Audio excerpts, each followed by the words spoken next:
In 1997, a boy vanished without a trace from his family's farm. There were no signs of forced entry or struggle, only one unexplained occurrence. The furnace in the basement began to emit strange, breathing-like sounds. Now, almost 3 decades later, his sister returns to the family home.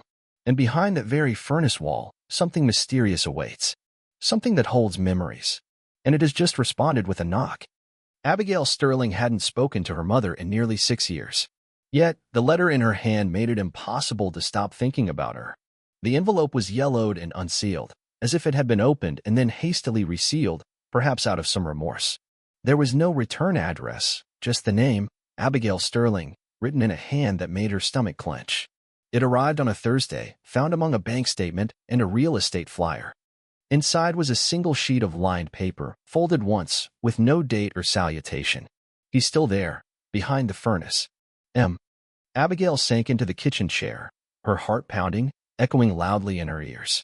The apartment around her was silent, broken only by the monotonous hum of the refrigerator and the faint wail of a distant city siren. Her coffee had grown cold. The spoon in the saucer trembled almost imperceptibly. She reread the words. Her first instinct was to destroy the message. Her second was to contact her sister. Her third, and the one that ultimately prevailed, was to stand up and walk to the hall closet. She reached for a dusty box labeled 1997 photos. Inside were newspaper clippings, police flyers with her brother's face. Oliver Sterling, 8 years old, last seen June 2nd, 1997. The farm had been thoroughly searched, every corner investigated, according to official statements. Police claimed there were no signs of struggle or forced entry. Oliver had simply vanished. The only part of the house they couldn't access was the basement room that housed the old boiler and furnace, locked with a rusted bolt. The door was warped from a winter flood. Law enforcement stated there was nothing of interest or importance behind it. But Abigail held different memories. She remembered a sound coming from behind that door. Not the usual clanking of old pipes, but something more muffled, like a whisper or a scratching. She had never mentioned it. Not to her mother, not to the detectives, not to her therapist. Until now, she had convinced herself it was just a child's imagination. But now, he's still there, behind the furnace. She pulled her cell phone from her pocket. The number was still in her contacts, though she hadn't dialed it in years. Mom. It rang once, then twice, before clicking connecting. A voice answered, thinner and weaker than she remembered. Abigail. Abigail froze. The sound of her mother's voice unleashed something entirely unexpected. Not the familiar anger or longing, but pure, piercing fear. You got one too, didn't you? Abigail asked, barely a whisper. Her mother was silent for a moment. Then, yes, this morning. Did you call anyone? No, why not? Her mother's voice trembled noticeably, because I think it's time. Abigail stared at the letter, her fingers gripping it tightly. I'm coming home, she said. The drive north felt like a journey backward, into the past. Abigail sped past painfully familiar highway exits, each one like turning a page in long-forgotten memories. The lake with the leaning dock. The faded billboard for the old dairy farm that had closed when she was a teenager. Each mile shed a layer of her current life, until Abigail was no longer a 39-year-old woman with urgent project deadlines and a modest, fixed-rent apartment in the city. She was 11 again, sitting in the back seat of her father's Buick. Oliver next to her, humming softly, improvising a wordless song. They used to play games in the car, marking special trees they named and counting broken fence posts like celestial bodies. All of it stopped that fateful summer he disappeared. After that, there were no more cheerful tunes or childish counts, just an oppressive silence. The farm emerged from behind the hill, like a ghost from the memories she had so desperately tried to banish. The gravel driveway was covered in a thick layer of frost. The mailbox hung by a single rusted screw. The front windows, once filled with vibrant light and adorned with sun-faded curtains, now gaped as empty, black voids against the weathered wood. Abigail drove slowly, her tires crunching through the brittle ice. She turned off the engine and was enveloped by absolute silence. There was no birdsong, no rustling wind. She had forgotten how pervasive the silence of this place could be. The front door opened before she could knock.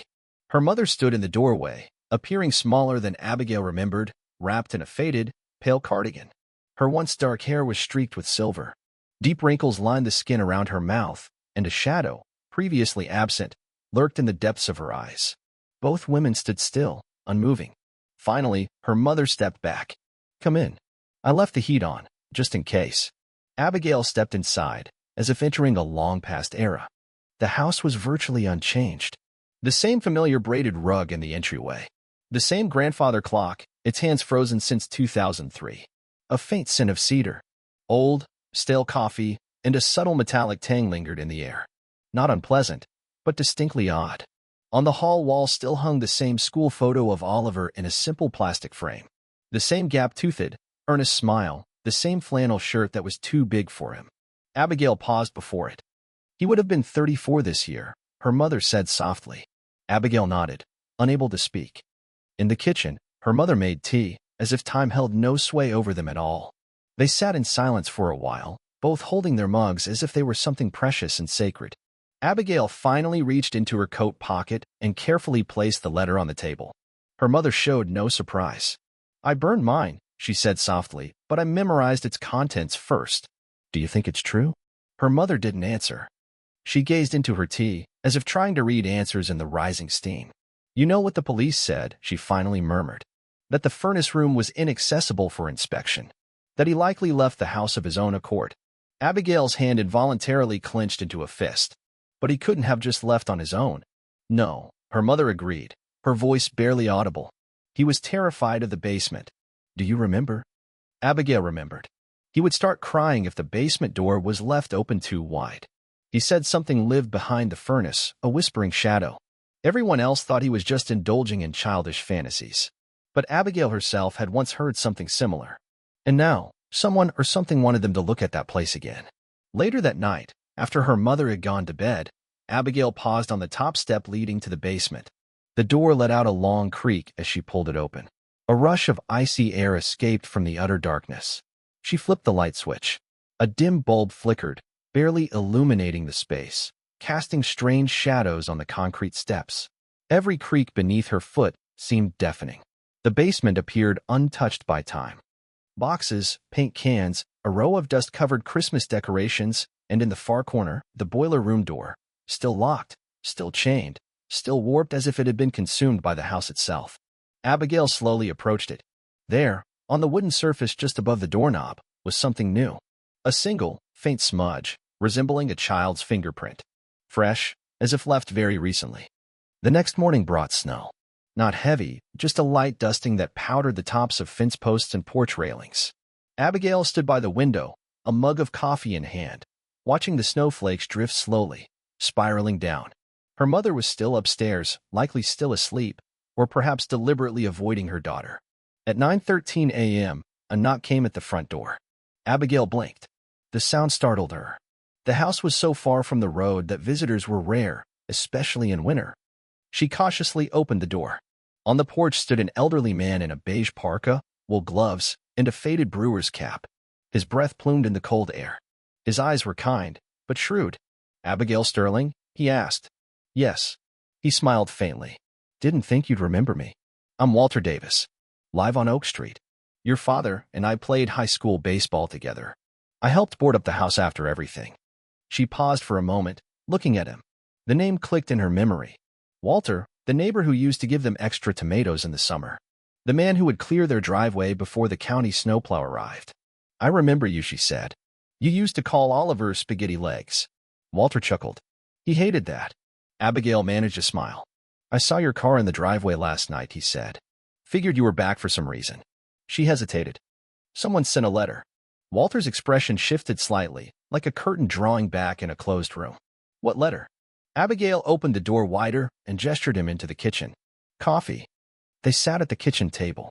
The same table where Oliver used to build sugar cube towers. Abigail slid the letter across. Walter didn't touch it.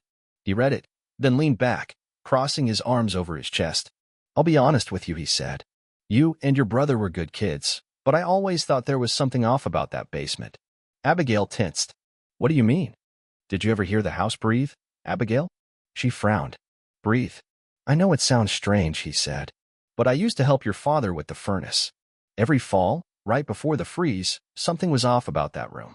It was always too warm in there, even with the heat off. And when you stood by the back wall, it felt hollow." Abigail's fingers tightened around her coffee mug. "Hollow." Walter nodded, as if there truly was a space behind it.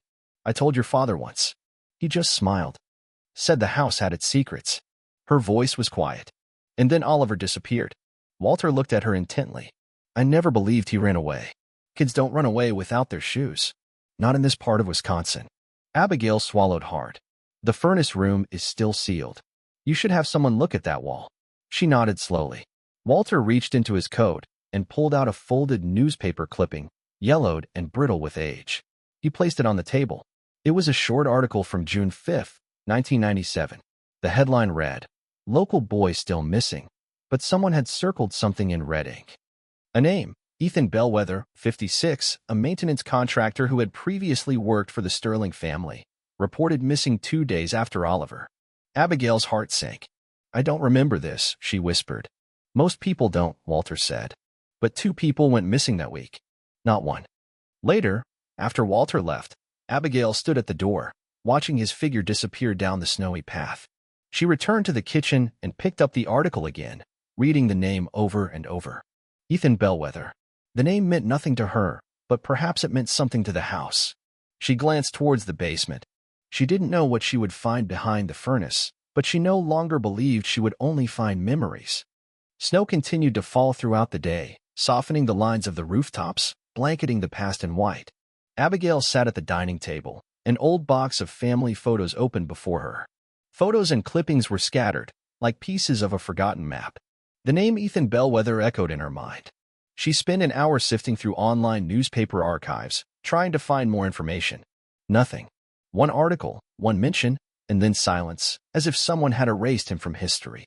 She picked up a photo of her father, taken a year before his death. He stood by the barn with a man, perhaps in his 50s, clean-shaven, tall. He wore a tool belt and held a thermos. It was the kind of photo you wouldn't normally look at twice. But on the back, in faded blue ink, her mother had written, Fall Maintenance Day. Me, John, and E.B. Abigail stared at the initials. She took the stairs 2 at a time. Her mother was awake, sitting on the edge of the bed, wrapped in a blanket. Her eyes darted to the photo in Abigail's hand, then back to her face. Why didn't you tell me about him? Abigail asked. Her mother said nothing. Ethan Bellwether. He worked here. He went missing the same week Oliver did. That's not a coincidence. Her mother looked older in that light, thinner, almost translucent, like someone who had been worn out from the inside. We never knew for sure that he was missing, she finally said. He was a quiet man. Came twice a year to service the furnace and water heater. Never stayed long. And then one day, he didn't come back. Abigail sat beside her.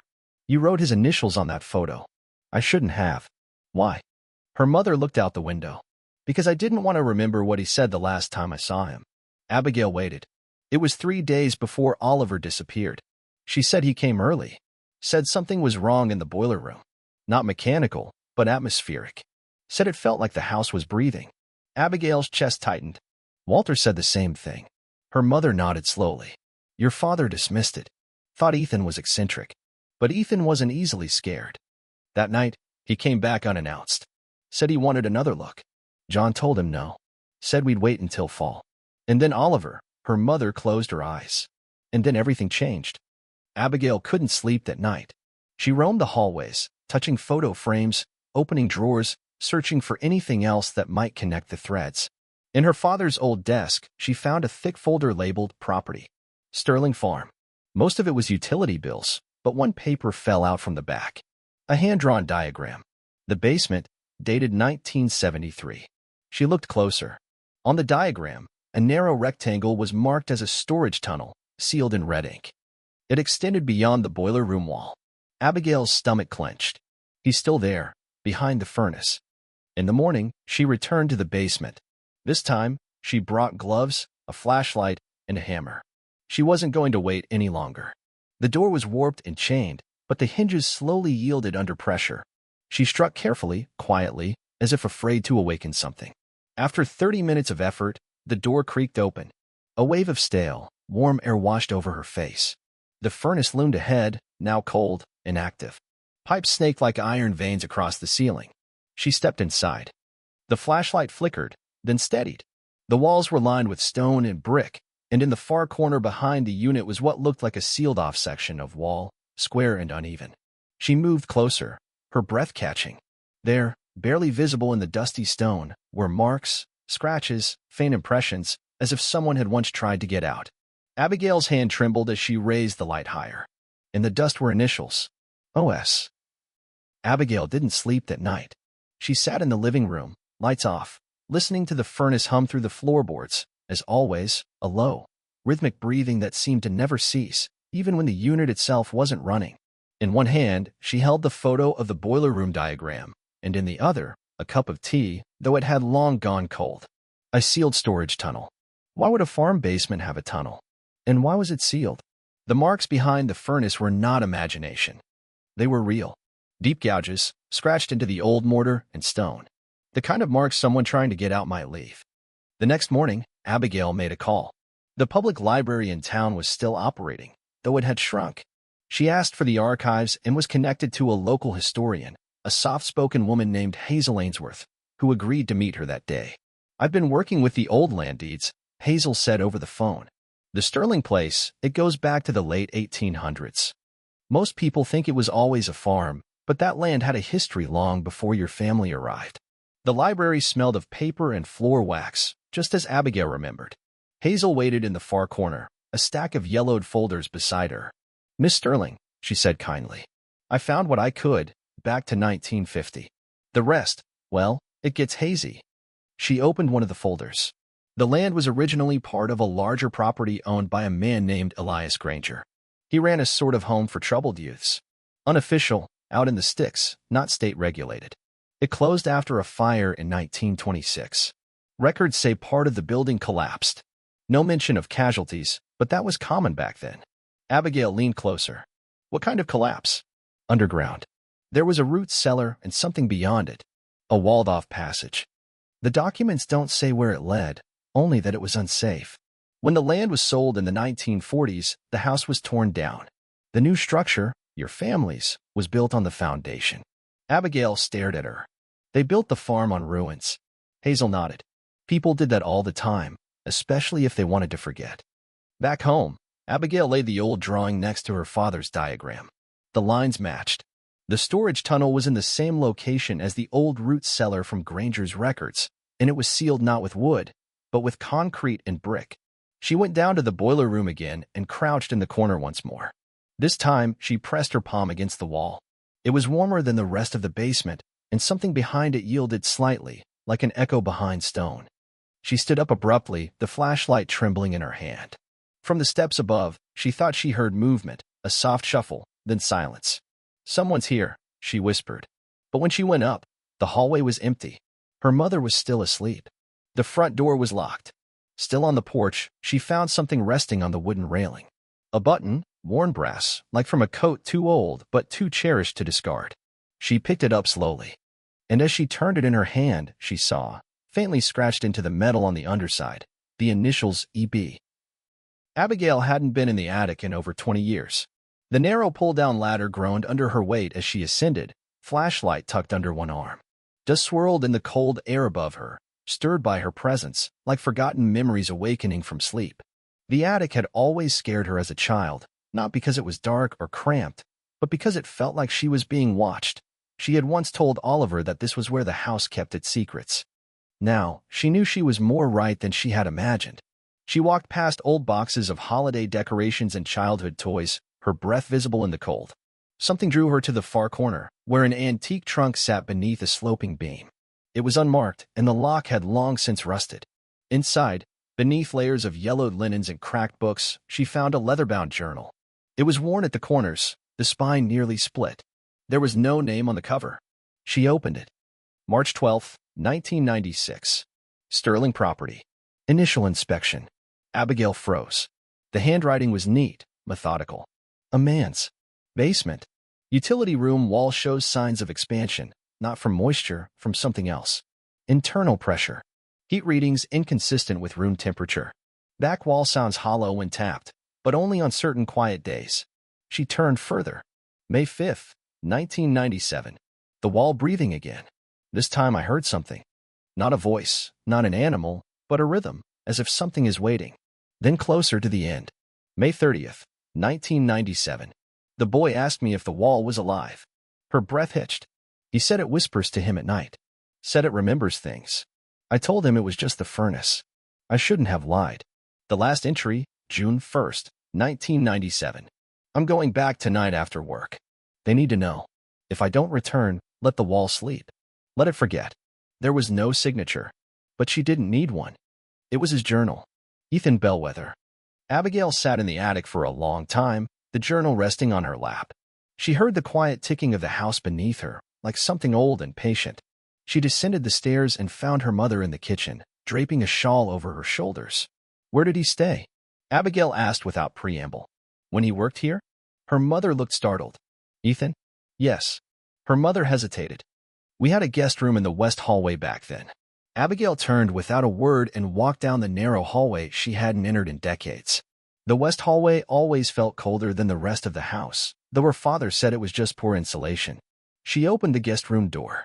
The mattress was gone. The curtains were moth-eaten, but the space felt heavy, as if time still resided there, undisturbed. Against the wall stood a bookshelf, almost empty except for one item. A small toy, a carved wooden figure, a boy with a lantern. Oliver. She remembered it. He had lost it the week before he disappeared. Said it had been taken. Abigail slowly picked it up, turning it over. Scratched into the base were the words, "Still here." That night, she dreamed of the furnace, warm stone, and shallow breathing, a scratching, not frantic, but purposeful. And in the dream, Oliver's voice whispered, "You stopped looking." The next morning, the snow had ceased. The sky above the farm was pale, almost colorless, the kind of cold that settled into the earth and wouldn't leave for weeks. Abigail stood in the driveway, keys in her pocket and a folded note in her hand. Walter Davis arrived just after 10 a.m. He pulled up in his old pickup truck, stepped out with a crowbar and a canvas tool bag, and gave her a firm nod. "Are you sure about this?" he asked, pulling on his gloves. "No," she said. "But I need to know." Walter didn't press. He silently followed her through the house and down the basement stairs, the heavy steps creaking under his weight. Abigail unlocked the boiler room door and stepped aside. The air inside was even warmer than before. Not like a boiler room, more like a greenhouse left in direct sunlight. It was wrong. Walter moved slowly, examining the wall behind the unit. "This is newer than the rest," he said, tapping the bricks with the end of his flashlight. "Different mortar, poured over something. And here," he pointed to an edge.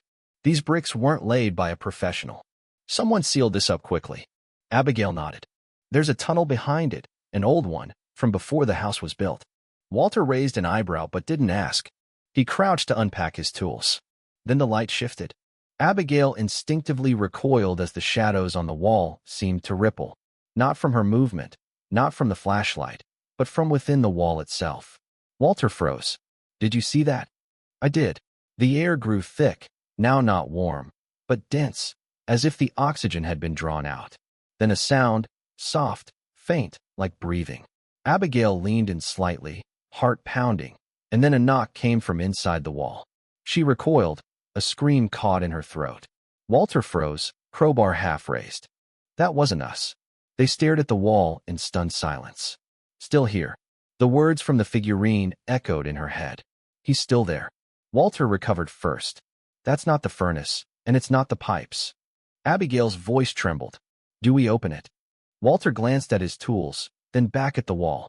"If we do, we don't do it alone." They went upstairs, locking the basement door behind them. Her mother was in the living room, knitting something that wasn't growing. Her hands moved from habit now, not purpose. Abigail sat across from her. "Did you hear it?" Her mother looked up, and for a moment, the detachment in her eyes vanished. "I've heard it every night since the letter came," she whispered. Abigail's breath hitched. "Why didn't you say anything?" Her mother folded the half-knitted scarf onto her lap. "Because part of me thought it was Oliver." Abigail didn't speak. "He used to talk about the wall," her mother said. "He said it listened to him. Said it kept memories. I thought he was dreaming, but maybe it remembered him too." A long silence. Then her mother reached out and took Abigail's hand. "If you're going to open it," she said, "do it before the next full moon. That's when it's strongest." Abigail's eyes widened. "What?" Her mother looked at her. "Whatever it is that remembers." That night, Abigail sat by the basement door with the journal open on her lap. The pages seemed to breathe with her. "Let the wall sleep," Bellwether had written. But the wall was no longer sleeping. It was waiting. Abigail didn't dream that night. Not in the usual way. She saw the boiler room again, dark, pulsating with warmth, but it wasn't empty. A boy stood there, barefoot and pale, with dust on his cheeks and soot on his fingers. He slowly raised his eyes to her, and though his lips didn't move, she heard the words as clearly as a whisper in her ear. "You stopped looking." Abigail woke abruptly, the sound of the words still hanging in the silence. Her bedside lamp was off. She reached for it, flicked the switch. Nothing. The power was out. She stumbled into the hallway. The old clock wasn't ticking. The thermostat screen was blank. Downstairs. Her mother stood by the window, wrapped in a bathrobe. Abigail's voice was hoarse. "The power's out." Her mother nodded. "Started with the lights flickering. Then the heat went off. Now it's quiet." Abigail paused. "Did you hear anything else?" Her mother's hand tightened on her bathrobe. Footsteps on the stairs. They both looked at the basement door. It was still locked. Still. But the silence in the house had changed. It wasn't peace, but rather an anticipation. Later that morning, Walter returned with a headlamp, a thermal imager, and 2 powerful flashlights. "I brought salt too," he said, only half joking. "Just in case." Abigail managed to smile, but it didn't reach her eyes. Together, they re-entered the basement. The air was thick, heavier than before, as if the walls were pressing in from all sides. The flashlight beam floated in the darkness, picking out dust motes that drifted unnaturally slowly in the air. Walter scanned the wall with the thermal imager. His brows furrowed. "It's hotter than the rest of the room. Much hotter. Something's radiating heat behind it." "Like the furnace?" Abigail asked. "No. This isn't mechanical heat. It's residual. Like the wall remembers something warm." Abigail shivered. They silently laid out their tools. The first strike was slow. The crowbar bit into the brickwork. Mortar cracked. A sudden gust of warm air rushed out from the thin crack, strong enough to push Abigail's hair back. Walter dropped his tool. "That's not normal." The flashlight flickered. They both froze. Then, light footsteps. Upstairs. Walter whispered, "Is your mom home?" Abigail shook her head. "She went for groceries." They waited, holding their breath. Another step, slow, deliberate. Then silence. Walter gripped the crowbar again. "Keep going," he urged. Abigail looked at the wall, at the fresh crack running through its center. Behind it, she could almost hear the breathing again, but slower now, as if something had become aware of their presence, as if it had woken up. She swallowed hard. "Yes," she said. "We'll open it." That night, Abigail found her bedroom window open, though she didn't remember opening it. There, on the windowsill, sat the wooden figurine of the boy with the lantern. Its head was turned. Now, it was looking inward at her. The next morning, they began to breach the wall in earnest. Abigail and Walter worked in shifts, delivering slow, deliberate blows that chipped away at the thick, uneven mortar. Each crack released a strange, stale warmth. And with it came the smell of old dust, dry earth, and something else, something sweet, like rotting wood soaked in syrup. Neither of them mentioned it. By midday, Walter had knocked out a brick at the base. And behind it, for the first time, they saw it. Darkness. Not just shadow, but a deep, unnatural void. Not an absence of light, but the presence of something older than silence. Abigail leaned forward with her flashlight. The beam revealed a short corridor, barely tall enough to crouch in, carved from rough stone. No finished walls, no bricks, just bare earth. She reached her hand inside. Her fingers brushed against something cool. She slowly pulled it out. A small metal object, rusted, bent. A key, not modern, old, ornate, and on it, decayed almost to threads, was a faint remnant of what might once have been a ribbon. Walter raised his light and peered into the passage. "There's something else in there," he said, "on the floor." He reached in and carefully pulled out a small wooden box, no bigger than a jewelry box. The lid was cracked. Inside, wrapped in waxed cloth, lay teeth. Tiny, worn, child's teeth. Abigail turned away, catching her breath. Not from shock, but from something deeper. Recognition. Oliver had lost a tooth a week before he disappeared. She remembered because he had cried when she told him the tooth fairy wouldn't come if he hid it under his bed instead of his pillow. They removed more bricks. The tunnel beyond curved smoothly, disappearing into the darkness. Abigail wasn't sure how far it extended, but something in the air told her it wasn't far. Not in distance, but in depth. She stood looking into it when her hand brushed the inside of the wall and caught on something rough. She aimed her flashlight at it, a message carved into the inner stone surface, almost invisible unless lit from the side. "Do not open unless you are willing to leave something behind." Below it was written JH197. Abigail stared at the initials. Not Oliver Sterling. JH, John Hull. She slowly backed away. Walter, she said, her voice trembling. There were 2 Johns. That night, Abigail couldn't sit still. She reread the journal again and again. The way Bellwether described the wall as breathing, as alive. The way Oliver had described the tunnel to her the week before he disappeared. It hums at night, he had whispered. It wants stories. It wants to remember. She thought of the teeth, the button, the scratched initials, written in a hand that wasn't quite Oliver's. There was a pattern, a loop of memory. Whatever lived behind the wall, whatever had been sealed there long ago, it didn't take people. It kept them, like pages in a journal. And now the wall had opened just enough to one another. Abigail waited until dark, not because she wanted to, but because something inside her told her it had to be dark, that the wall behind the furnace only remembered clearly in the dark. Walter offered to stay, but she asked him to leave. She needed to do this alone. She descended the basement stairs, flashlight in one hand, the journal tucked under her arm. The furnace groaned softly beside her, not yet running, but exhaling warm air, like breath through invisible lungs. She crouched at the tunnel's entrance. The carved message still lingered in her mind. Do not open unless you are willing to leave something behind. The key from the box was tied to her wrist with a strip of linen. The other items, the teeth, the ribbon, the box, lay untouched on the workbench. Abigail crawled inside. The tunnel was narrow, barely wide enough to move on her hands and knees. The walls were packed earth and ancient stone, and they smelled of old wood and heat, like the inside of an attic no one had entered for decades. The darkness deepened behind her. The further she went, the warmer the air became, not like furnace heat, but a living warmth, like a body pressed against her own. She heard her own breathing, and beneath it, a hum, a low sound, voiceless but aware. Then she reached her destination. The tunnel opened into a small, hollow chamber, no taller than a child. Abigail squatted, raising her flashlight. The walls were covered in names, hand-carved, dozens of them, some in neat script, others hurried, almost frantic. Some were unfinished. E. Peterson, Clara M. Jenkins, T. 1938, E.B. J.H. 1997. She reverently ran her fingers over the letters. Then her gaze fell on a single wooden shelf, bowed with age. On it lay items. A small red mitten, a girl's broken spectacles, a boy's marble, a doll's head, each item marked with initials scratched into the shelf beneath it. Tokens of memory, a room of what remained. And in a corner, hidden behind a faded music box, was something that didn't belong. A photograph, slightly curled at the edges, of a girl standing in the field behind the Sterling house. No older than 11. Her, Abigail Sterling. Someone had placed her photo here long ago. A sharp sound from behind made her freeze. The hum intensified, not from the walls, but from within her. A voice, not spoken but thought, slid into her mind like fog under a door. Will you trade? She shook her head, pressing herself against the wall. Trade what? She whispered. But she already knew. This place kept what it remembered. One memory after another. One name for one lost. He is still here, the voice whispered. You can have him back, but something must take his place. Abigail's breath caught.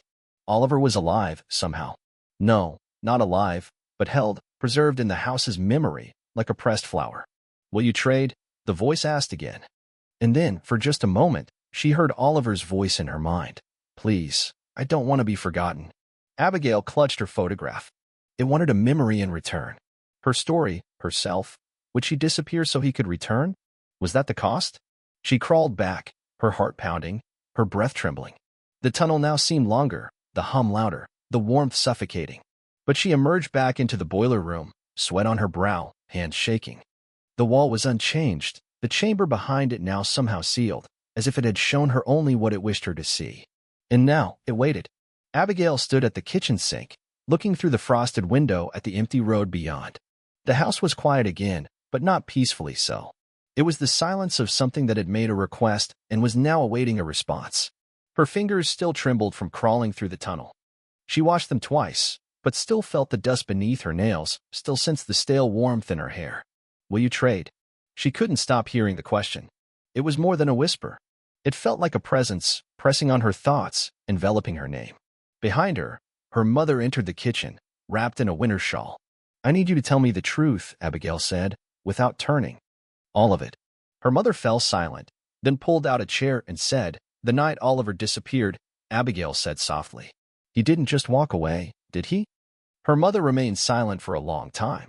The refrigerator clicked off. A distant wind pressed against the house's siding, gently shaking it. Finally, her mother spoke. "No," she began slowly, as if the words had been stored in a room untouched for decades. "Your father," she said. "He found the tunnel first, even before Oliver ever mentioned it." Abigail turned around. "He never said anything. He didn't want to. He said it was probably just an old root cellar, but something bothered him. Something about the warmth coming from that wall, and sometimes the sounds." Her mother rubbed her hands. "Then Oliver started hearing things, saying the wall talked to him, that it told him stories, that it remembered what people had forgotten." Abigail felt the cold again, deep in her chest. The hum ceased for the first time in weeks. The silence was not heavy. She listened. Then, from deep within the tunnel, a sound. A soft shuffle, a sigh, and then a voice. Barely audible, dry, but real. "Abigail," she gasped. The voice was older, wearier, but it was his voice. "Abigail, I remember." She leaned forward, hands trembling. "Oliver." Silence returned, but this time it was not an emptiness. It was peace. She turned back to the room. On the boiler room floor now lay something that hadn't been there before. A coin, plastic, red, from a cereal box. Oliver. Abigail didn't tell her mother about the voice. Not yet. She kept the coin in her pocket, the piece of child's plastic now feeling heavier than anything she had ever held. She turned it over and over that morning, unable to stop wondering. Did Oliver send it? Or did the house return it? Walter returned by midday, carrying a coil of rope, a portable heater, and a tired expression. "You're pale," he said, setting the items by the door. "Did you sleep at all?" Abigail shook her head. "It spoke to me last night." Walter froze. I don't know what else to call it, but I heard my brother's voice. He said he remembers." Walter frowned. "This tunnel is more than a tunnel.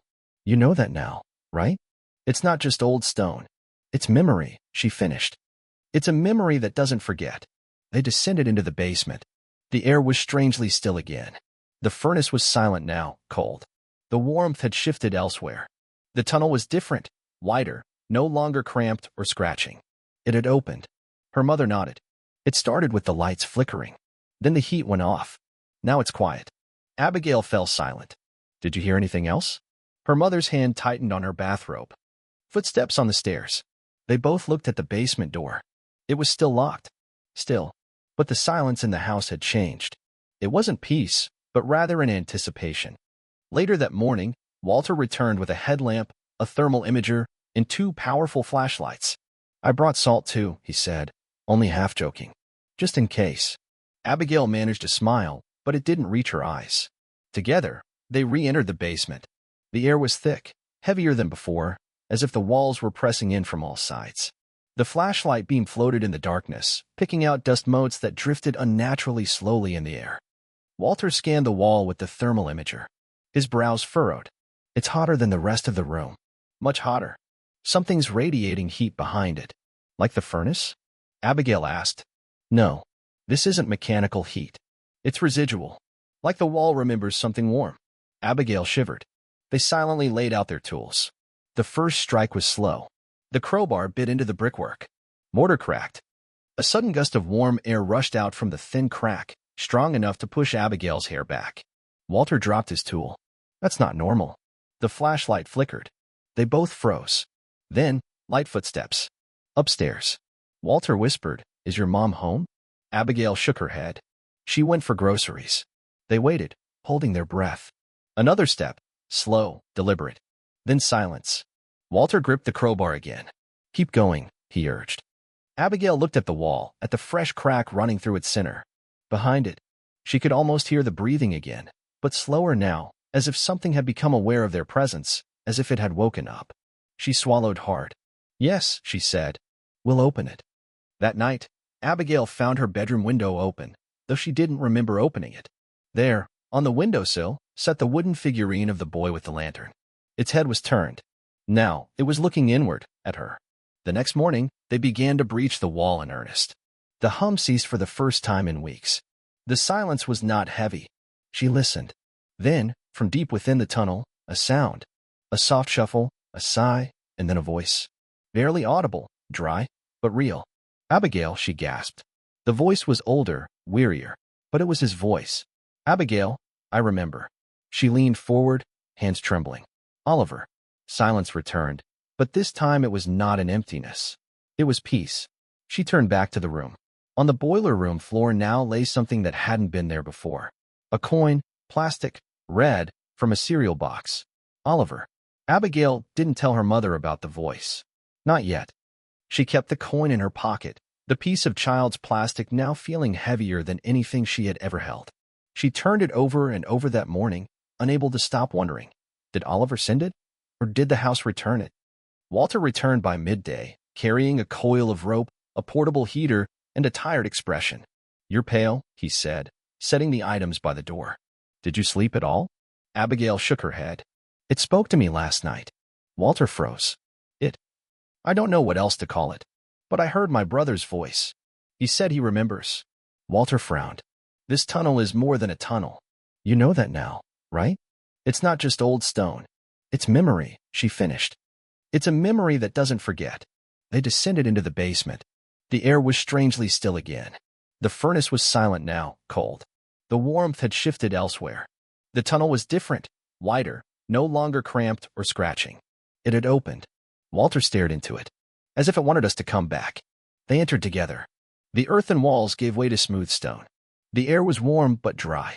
The strange hum softened, not gone, but calmer, like a heartbeat returning to rest. The chamber beyond hadn't changed in shape, but it had expanded. New shelves lined the walls, new names, and beneath one shelf, Abigail froze. Her name, Sterling. Beneath it, not a toy, not a ribbon, but a page torn from her letter. Only one phrase remained, "You are not forgotten." Walter stood beside her and looked at the floor. "Abigail," he pointed. She turned. In the center of the room, someone had carefully placed something in the dust. A pair of worn children's sneakers. Familiar ones. One of the laces was tied in a knot, just as Oliver always did. His dragon loop, he called it. Abigail knelt, her trembling hand reaching out to touch them. Still warm, as if they had just been worn. Then she noticed it. A faint outline in the dust behind them. Footprints, small, bare, leading deeper. "I think he's still moving," she whispered. Walter looked around. "Do you think he's alive?" Abigail shook her head. "Not in the way we think, but something of him is still here, and he's trying to show us something." They carefully followed the footprints down a smaller tunnel, barely wide enough to crouch through. The path twisted once, twice, then opened into a stone cavity where only one item rested. A wooden door. Old, warped, without a frame, without a handle, just a door standing upright in the dirt, with writing carved across the grain, barely legible. Beneath the name, Walter whispered, "A memory waits." "Do you think this is it?" Abigail nodded, but didn't move to touch it yet. Something behind the door stirred, not threateningly, but cautiously, as if the house wanted to be sure she was ready before showing her what was never meant to be seen. The door had no handle, just wood, smooth, pale, faintly glowing with age, as if time had worn it gently, not roughly, as if even the years knew to tread softly here. Abigail stood before it, her fingers hovering inches from its surface. Walter waited behind her, silent. He didn't ask if she was sure. They both knew this moment had been waiting since 1997. She pressed her palm to the wood. Warmth. It opened not with a creak, but with a soft rustle, like pages turning in a long-forgotten book. And beyond it, light opened, not blinding, but gentle, golden, dust-filled, like morning sun filtering through a veil of memories, the kind of light that knew how to be kind to sorrow. Abigail stepped forward. Before her was a room, painfully familiar yet impossible. It was a recreation of Oliver's childhood bedroom, down to the crooked spaceship poster on the wall, the cracked globe beside the bed, and the drawer that never quite closed. The colors weren't perfectly accurate, but her own memory easily filled in those gaps. And there, sitting on the floor, cross-legged, was a boy, small, barefoot, his hair as messy as it always was after sleep. He turned and smiled. "I'm here." Her knees buckled, and she sank to the floor. Oliver. He looked both older and younger. His face was still round, childishly innocent, but his eyes held the years he had lived. She tried to speak, but her voice failed her. He tilted his head. "You wrote me a letter." "Yes." It helped. The wall doesn't whisper as much now. It listens. She moved closer. How are you here? Why are you still? He looked at the floor. I stayed. When the door opened that night, I thought it was supposed to. I thought it wanted stories. You were a child. And so were you. He looked up again. The house didn't want to harm us. Them. It just wanted to remember. It was built from memory. It keeps what people forget. Tears blurred her vision. I didn't forget you. I know. That's why it let you in. She looked around. You've been here all these years? Part of me, he said. Part of me is still where I left it. He reached behind him and picked something up from the floor. Her old necklace. The one she had buried in the yard when he disappeared. A small book-shaped locket. I kept this, he said softly. It reminded me of you. She slowly took it, holding it as if it might vanish. Oliver, can you come back? He fell silent, the walls around them shimmering, not visibly, but in sensation. Memory shifted under pressure. He shook his head. Not in the way you hope. But, he said, you can let me go. Abigail's breath hitched. I don't want to lose you again. You haven't lost me. I'm here. I'll always be here. In the stories you kept, in the memory you gave. He gently touched her hand. Tell them about me. Not just how I left, but who I was. Behind them, the door pulsed with golden light once. The room around them began to fade, not sharply, but softly, like fog dissipating under the morning sun. Oliver's smile didn't waver. It's time to let the house forget. Abigail swallowed hard. I love you, she whispered. I know, he said. And then he was gone. The door closed behind her. Walter caught her as she stumbled back into the tunnel. A photograph of Oliver was now in her hand. Only this time, he was smiling. A smile she had never seen in the original photo. The photograph remained warm in Abigail's hands as she and Walter sealed the tunnel. This time, not with bricks, but simply a wooden frame and plaster, enough to contain the memory. Enough to close the passage gently, not forcibly. The house did not resist. In fact, it grew quieter, as if it had taken a deep breath and finally exhaled. Abigail placed Oliver's photograph on the mantelpiece above the furnace.